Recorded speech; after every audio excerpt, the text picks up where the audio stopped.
Mar Joseph മഫ്രിയാനയെ പാത്രിയാർക്കിസ് ബാവ വാഴിച്ചത് വ്യക്തമായ സന്ദേശത്തോടു കൂടിയാണ്.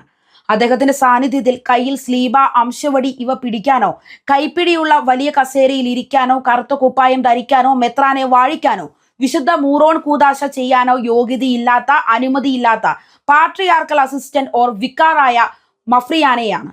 ഈ സത്യം ആർക്കെങ്കിലും നിഷേധിക്കാൻ കഴിയുമോ?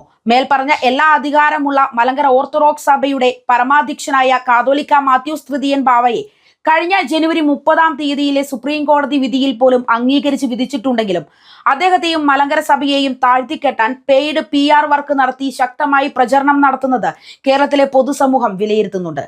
ആരാണ് ശരി, ആരാണ് വ്യാജനെന്ന സത്യത്തെ മറച്ചുവെച്ച് കേരളത്തിൽ വന്ന് വാഴിക്കപ്പെട്ടത് കാതോലിക്കയാണ്, മലങ്കര മെത്രാപ്പോലിത്തയാണ്, ആനയാണ്, കൂനയാണ് എന്നൊക്കെ പെരുങ്കള്ളം പറഞ്ഞു. ഇപ്പോൾ കേരളീയ സമൂഹത്തെ തെറ്റിദ്ധരിപ്പിക്കുന്നു.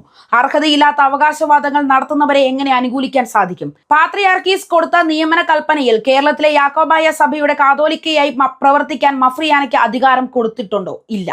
മലങ്കര സഭ ഒന്നായതുകൊണ്ട് ഇനിയും കുത്തിത്തിരിപ്പുണ്ടാക്കാൻ പാത്രിയാർക്കീസ് ഇന്ത്യയിൽ സമാന്തര സ്ഥാനിയെ നിയമിക്കുന്നത് സുപ്രീം കോടതി നിരോധിച്ചിട്ടില്ലേ?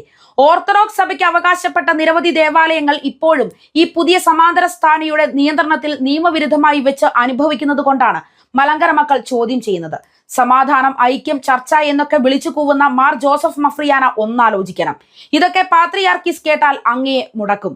അങ്ങയുടെ ഉള്ള സ്ഥാനവും കൂടി തിരിച്ചെടുക്കും. ഇവിടെ യോജിച്ചാൽ അദ്ദേഹത്തിന്റെ വരുമാനം നിലയ്ക്കും.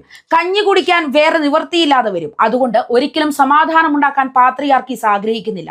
ആ സത്യം അങ്ങേക്കും അറിയാം. അതൊക്കെ മറന്നു വെച്ചിട്ട് എന്തിനാ തിരുമേനി ചർച്ച, സമാധാനം എന്നൊക്കെ പറഞ്ഞ് ആളുകളെ പറ്റിക്കാൻ വിളിച്ചു കൂവുന്നത്?